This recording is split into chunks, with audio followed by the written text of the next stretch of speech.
औज़ुबिल्लाहिमिनश्शैतानिर्रजीम बिस्मिल्लाहिर्रहमानिर्रहीम। मोहतरम, अभी जो पिछले में पढ़ा है अपने सबक में, जो हाल चूचू का और चूचो के जो है सारा कुंबा है उसने जो किया है, और जो हीर ने भी पैगाम दिए हैं, सहेलियों ने जब सारा माहौल देखा, जो रांझे का रद्द अमल था, वो हीर की जो सहेलियाँ थीं मिलके हीर को बताने के लिए आई हैं। वारशाह लिखते हैं, रल हीर ते आइयां फिर सबे रांझे यार तेरे सानू गले आई, सोटा वंजली कंबली सड़के ते छड़ देश परदेश नू चले आई, जे तू अंत ओनू पिछा दस देव ना सी, उसदा कालजा आकाश नू सले आई, असा इतनी गल मालूम कीती तेरा निकल ईमान हुण चले आई, तेरी लब लई असा गल सारी, सब सिदक ईमान हुण हले आई, बेसिदक होई है सिदक हार दितोई, तेरा सिदक ईमान हुण हले आई, ओदा वेख के हाल हैवाल सारा, साडा रोंदेओ नीर ना ठले आई, हाय हाय मुठी भैड़ी नंग नानी, ओनू सिख ना कास नू गले आई, नाराज दी रास ले इश्क कोलों सकलात दे बयान नू चले आई, वारस हक दे थूं जदू हक खुता, अर्श रब दा तदू थले आई। तर्जमा है कि वो सब मिलकर हीर के पास आकर कहने लगी कि तेरे रांझा यार ने हमें भेजा है, वो सोटा बांसुरी और कमली फेंक कर देश छोड़कर प्रदेश को सुधारने लगा है, अगर अंजाम कार तूने इससे रूगर्दानी करनी थी तो उसके कलेजे में छेद क्यों कर डाले, हमें तो इतनी बात मालूम होती है कि तू ईमान से खारिज हो चली है, हमने तेरा सारा भेद जान लिया है, तेरा सिद्क को यकीन मुतजलजल हो गया है, तूने बेसिद्क होकर सिद्क हार दिया है और तेरा सिद्क ईमान अपनी जगह से हिल चुका है, इसका हाल और हवाल देखकर हमारी आंखों से आंसू नहीं थाम रहे। हाय हाय तू कितनी बेशर्म है, ये जो तरीका है सहेलियों का, सहेली से बात करने का, हाय हाय तू कितनी बेशर्म है कि इसे खाली हाथ लौटा दिया है, रांझा इश्क से नाउमीदी की पूंजी लेकर सुकरात का बयान कबूल करने जा रहा है, हक के वारस से जब हक छीना गया तो खुदा का अर्श कांपने लगा। हीर जवाब देती है, हीर आख्या उसनू कुड़ी करके बुकल विच लुका ले आया जे, मेरी माओ ते बाप तू करो पर्दा गल किसे ना मूल सुनाया जे, आमो सामना आन के करे झेड़ा, तुसी मनसब हो मकाया जे, जेड़े होण सच्चे सही छुट जासन, डन झूठियां नू चा लाया जे, मैं आख थकी उस कमले नू देखी उठ चल वक्त कुसाया जे, मेरा आखना उस ना कन कीता, हुण कानू डस्क ना लाया जे, वारिस शाह मियां ए वक्त को था किसे पीर नू हथ ना आया जे। हीर कहती है, जवाब देती है सहेलियों को, हीर ने कहा, ए लड़की के बेस में अपनी बुक्कल में छुपा कर ले आना, मेरी माँ और बाप से ये बात पोशीदा रखना और ये बात किसी को ना बताना, वो मेरे रूबरू आकर मुबैसा करे और तुम मुनसफ बनकर फैसला करना, जो सच्चा होगा बरी हो जाएगा और झूठे पर तावान आयद करना। मैं उस मूर्ख को तरगीब दे दे कर थक गई कि मुझे यहाँ से ले चल, मगर उसने वक्त खो दिया, इसने मेरी बात पर तवज्जो ना दी, अब क्यों तस्वे बहा रहा है, वारिस शाह मियां ये वक्त हाथ से चला जाए तो किसी पीर के हाथ भी नहीं आता। रांझो के हीर के पास ले जाना, राती विच रलाई के माड़िए नू कुड़ियों हीर दे पास ले आइया नहीं, हीर जांदे नू आख्या बिस्मिल्ला अज दौलतां मैं घर आइया नहीं, लोकां आख्या हीर दा विआह होंदा असी वेखण आए हां माइया नहीं, सूरज चढ़ेगा मगरबू जिवें क्यामत तोबा तरक कर कुल बुराइयां नहीं, जिन्हां मजी दा चाग सने नडी सोई खेड़ियां दे हथ आइयां नहीं, उस वक्त जवाब है मालकां नू एक दाड़वियां जां अगे लाइयां नहीं, ए सहेलियां साख ते सिन तेरे सब माइयां फुफियां ताइयां नहीं, तुसां वोटियां बनन दी नीत बदी लिखा हद ते पुछदियां लाइयां नी असां कई हुण आस है नड़िए नी जिथे खेड़ियां जरा विखाइयां नी वार शाह अल्लाह नू सौंपीए तू सानू छड़ के होर दरलाइयां नी। जब रात को लड़कियां रांझे को ईद के कहने के मुताबिक ले आईं तो ये मुकालमा है, रात को लड़कियां माई रांझा को अपने जुर्मट में छुपा कर हीर के पास ले आई। हीर ने रांझा के पहुंचते ही बिस्मिल्लाह कहा के इस्तकबाल करते हुए कहा, आज दौलतें मेरे घर आ गई। रांझा ने कहा, लोग कहते थे कि हीर का ब्याह हो रहा है, इसलिए हम माया की रस्म देखने आए हैं। जिस तरह क़यामत के रोज़ सूरज मगरब से तुलू होगा, आज हमें भी वैसा ही महसूस हो रहा है। तमाम बुराइयां तर्क करके तौबा कर। जिन पैसों का मैं चरवाहा था वो नौखीज हीर समेत खेड़ों के हाथ आ गई है। जब डाकू ने हाँ कर अपने आगे लगा लेंगे, इसी वक्त असल मालिकों को जवाब मिल जाएगा। ये सहेलियाँ, ये रिश्तेदार, ख्वेश व अकरबा और सब खालाएँ, फूफियाँ और ताइयाँ तेरी हैं। मैं तेरा कुछ नहीं लगता। तूने दुल्हन बनने की नीयत कर ली है, बेवफाई की इंतहा करते हुए इश्क को दागदार कर दिया है। जहाँ खेड़ों ने तुम्हें जर्द खा दिया है, वहाँ हमें क्या उम्मीद हो सकती है।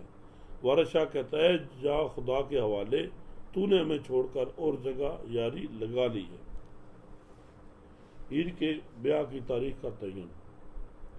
खेड़िया साह कढ़िया भामना तू सैया सा खेड़िया साह कढ़ाया बामना तू बलत महूरते वारमियां नावे सामनू रात सी वैरवारी दस गलिया ए नरवारमियां पैर रात नू आन नका लेना कर छड़िया ए तकरार मियां उत खेड़िया पुछ समान कीते इत सियाल भी होए तैयार मियां राजे दुआ की थी जज आमदी नू कोई गैब दे कटक ते दाड़ मियां पर शाह सबालड़ा नाल होया हथ तीर का नी तलवार मियां।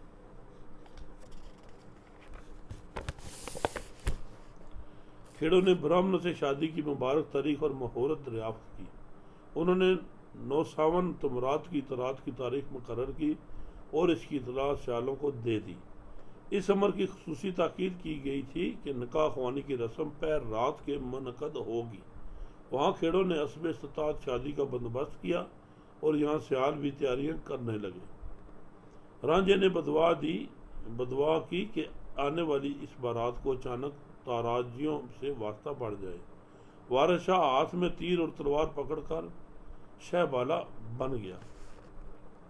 मिठाइयों की तैयारी, अभी वो जो पंजाब देश की सारी नक्शा कशी कर रहे हैं पीर वारिस शाह कि पंजाब में जो शादियों का तैयारी है और जो उस वक्त के हालात हैं। लगे नकदियां तलन ते शकर पारे ढेर ला देते वड्डे घेवरियां दे तले खूब जलेब गुल बेश्त बूंदी लड्डू टिक्कियां बमरियां मेवरियां दे मैदा खट ते घ्यो पारे चबी बाबी लाडली नाल जो दीवारां दे कलाकंद मखाणियां स्वाद मिठे पकवान गते नाल तेवरां दे टिका वालियां नथ हमैल झांझर बाजूबंद माला नाल नेवरियां दे। नकदी और शक्कर पारे तले जाने लगे। हलवाइयों ने घेवरों के ढेर लगा दिए। जलेबियां और गुल बैशत के साथ साथ बूंदी लड्डू और टिक्कियाँ भी तैयार की गई। मैदा खांड और घी आपस में यूं मिल रहे थे जैसे देवर लाडली बाबा से बगलगीर हो रहे हों। कलाकंद और मखाने शीरीन जायका के हामिल थे और पकवान तीन चीज़ें मिलाकर गूंदे गए थे। औरतों ने टिक्का बालियां नथ हमैल झांझर बाजू बंद माला और तेवर नामी जेवर पहन रखे थे। मिठे होर खजूर पराकड़ी दे बड़े ख्वाचे नाल समोसियां दे अंदरसे कचूरियां लुचियां ते बड़े खंड दे खरमियां खेवसां दे पेड़े नाल खताइयां होर गुपचुप बेदानियां नाल पलवासियां दे रांझा जोड़ के परे फरियाद करदा ਵੇਖੋ ਖਿਸਕਦੇ ਸਾਕ ਬੇਦੋਸੀਆਂ ਦੇ, ਵਾਰਸ਼ਾ ਨਸੀਬ ਹੀ ਪੌਣ ਝੋਲੀ, ਕਰਮ ਡੈਣ ਨਹੀਂ ਨਾਲ ਜੋਸੀਆਂ ਦੇ। मिठे खजूर पराकड़ी और समोसे तल तल कर ख्वांचे भर दिए गए। अंदर से कचौरियाँ लुचियाँ बड़े और खांड के खस्ता खुरमे तलवाए गए। पेड़े खताइयाँ गुपचुप और बेदाना भी शामिल किया गया। रांझे ने मजलिस इकट्ठी करके फरियाद की कि ये देखो बेकसूरों के रिश्ते कैसे छीने जा रहे हैं। वारशा मुकद्दर में जो लिखा होता है वही मिलता है, किस्मत जबर इन्हें बना सकती है। वारिस शाह मुकद्दर में जो लिखा होता है वही मिलता है, किस्मत जबरन नहीं बनाई जा सकती। वारिस शाह आखिरी शेर में तमाम जो हालात हैं उनका निचोड़ निकालते हैं। अभी खानों का जिक्र आया है, मंडे मांस चावल दाल दही दही दहगड़ ए माइयां पालियां राइयां नू, सबे चूड़े चपड़े रज थके रख जेड़े सामदे वाइयां नू, कामे चाक चोबर सेरी दगड़ा नू दे मुख ज्यों ढैन फलाइयां नू, दाल शोरबा रसा ते मिठा मंडे डूमा ढोलियां कंजरा नाइयां नू। भैंसे चराने वालों चरवाहों और रागीरों को मंडे गोश्त चावल दाल और दही तकसीम की गई। तमाम चूड़े चमार खाकर सैर हो गए। वो मुहाफिज भी जो खेती बाड़ी का काम करते थे खा चुके। काम करने वाले चाकर चौबदार और शुतरकदार भी खा खा कर सैर हो गए। गांव के मुखिया पूरियों पर जबड़ पड़े। डूमों डोलचियों कंजरों और नाइयों को दाल शोरबा रसदार सालन हलवा और मंडे दिए गए। अभी रांझा क्या कहता है, रांझे की फरियाद लिखते हैं पीर वारिस शाह। साक माड़ियां दे खो लैण डाडे, अन पुछदे वाह ना बोलदे नहीं चलदा वस लाचार हो के, मोए सप वांगू बिस खोलदे नहीं। कदी आखदे मारिए आप मरिए, पे अंदरों बाहरों डोलदे नहीं। गुण माड़ियां दे सभी रहण विचे, माड़ियां ते दुख खोलदे नहीं। शानदार नू करे ना कोई झूठा, कंगाल झूठा कर टोरदे नहीं। वारशा लुटाइंदे खले मारे खौफ दे मुँह ना बोल देनी। ये जो वारशा की काफ़ी ये बहुत ज़्यादा पढ़ी जाती है महफिलों में और मज़ारों में। तर्जमा ताकतवर लोग कमज़ोरों के नाते छीन लेते हैं। आदम इस्ताहत के बायस वो बेचारे खामोश रहते हैं, इनका कोई बस नहीं चलता। लाचार होकर मरे हुए सांप की तरह बिस घोलते रहते हैं। कभी कहते हैं कि जुल्म करने वालों को मार डालें या खुद मर जाएं। वो ज़ाहिर और बातन खौफज़दा रहते हैं। कमज़ोरों की खूबियाँ दबी की दबी रह जाती हैं। कमज़ोरों ही के सामने अपने दुख का इजहार करते हैं। शान और शौकत वालों को कोई झूठा नहीं कहता, जबकि गरीब को सब झूठा करार देते हैं। वारशा कमज़ोर लूट लिए जाते हैं, तब भी वो खौफ के मारे कोई अर्थ जुबान पर नहीं लाते। अगे चावल की किस्म बता रहे, मुश्की चावलों दे बड़े आन कोठे, सोनपति ते जूनड़े छेड़ देनी। बासमती मुसाफरी बेगमी सन, हर चंद दे जरदे दरे देनी। सठी कर चुका सेवला गर्द गंडल, अनकेकला तेहरा सरी देनी। बारीक सफेद कश्मीर काबल, होरेश जेड़े हूर ते परी देनी। गुलियां सचियां नाल अथोड़ियां दे, मोती चून कंबोहियां जेड़े देनी।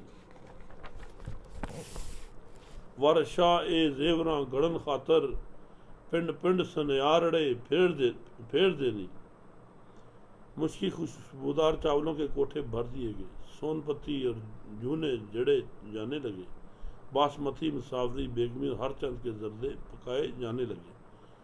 सठी कर चका सेवला घड़त गंडल नोकेला तहेरा और दूसरी किस्म के चावल भी मौजूद थे। ये तमाम उस वक्त के चावलों की किस्में गिनी जा रही हैं। बारीक सफ़ेद कश्मीर और काबल में बोए जाने वाले चावल भी इकट्ठे कर लिए गए, जो हूरों और परियों की खुराक हैं।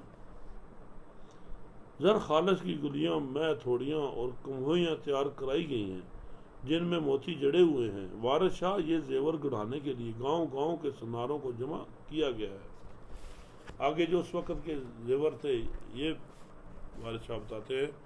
कंगन नाल जंजीरियां पंजमनियां हार नाल लुंगेर पुराइयों ने तिरगा नाल कपूरां दे जट सुचे थोड़े पानों ते गजरियां छाइयों ने पहुंची चौंकनियां नाल हमेल माला मेर पछुए नाल गढ़ायो ने सोहणियां अलियां नाल पाजेब के घुंघरालां दे घुंघरू लाइयों ने नाल तोकड़े नौकरी ते चौंप कलियां कम फूल ते सीस बनाइयों ने वारिस शाह गहना ठीक चाह कहा सोई खटड़े चाह पवाइयां ने कंगन जंजीरियां पंज बनियां पंज पहलू और हार और लुंगेर परोएगी तिरका कपूरे सुचे जड़ तोड़े पानों ने और पानवटे और गजरे बनवाए गए। पहुंची चौकियां हमेल माला मोहर और बछवाए गढ़ाएगी। खूबसूरत अलियां पंखेदार पाजेबे बनवाई गई और घुंघरालों को घुंघरू लगवाए गए। नौगरी मालाएं चौमकलियां खम्बोल और शीश फूल तैयार कराए गए। वारिस शाह असल कहना चाकर रांझा था, इसे मजीद जानने के लिए दिलवाया गया। दीगर जेवरात अस्कंदरी नेरी बेर बलियां पिपल पितरे झुमके सारे आनी असकड़े छड़कंगना नाल बूला बदी डोल में आनना धारना धारिया नी चनन हार लवेला टिका नाल बेड़ा उते जुगनी चार सवारिया नी बांका चूड़ियां मुश्क बिलाइयां भी नाल मछलियां वालड़े सारिया नी अस्कंदरी नहरी बीरबलियां पीपल पत्रे और झुमके तैयार कराए गए। हंसकड़े छड़कंगन और बुलाबी साथ ही बनवाया गया। चंदन हार लोहेना टिक्का बेड़ा और जुगनी भी गढ़वालेगी। बांका चूड़ियां मुश्क बेलाइयां मछलियां और बाले भी तैयार करवाएगी। इसके आगे जो पारजात है, जो कपड़े हैं, उनके बारे में मियां साहब लिखते हैं। लाल पंखियां उते मता लाचे गन खेस रेशमी सलारियां नी मांग चोंग पटागला चूड़िए सन बूंदा अड़ पंजदानियां सारियां नी छुप छालियां ते नाल चार सूए चंदा मोहरां ते बावना झारियां नी सालो पत्थरे चादरां बावते दियां नाल बूझना दे बलकारियां नी वारिस शाह चिकनी सरूपा खासे पोशाकियां मल दियां भारियां नी। लिखते हैं कि लाल पंखियां कीमती लाचे गिन खेस और रेशमी सलारियां बनवाई गई। वांग चोंग पटाखले चूड़िए बूंदे और उड़ नजदानियां भी तैयार कराई गई। छोप छायले और चार सुए तैयार कराए गए और इस नाव के पहनने के बांधों ने बनवाई गई।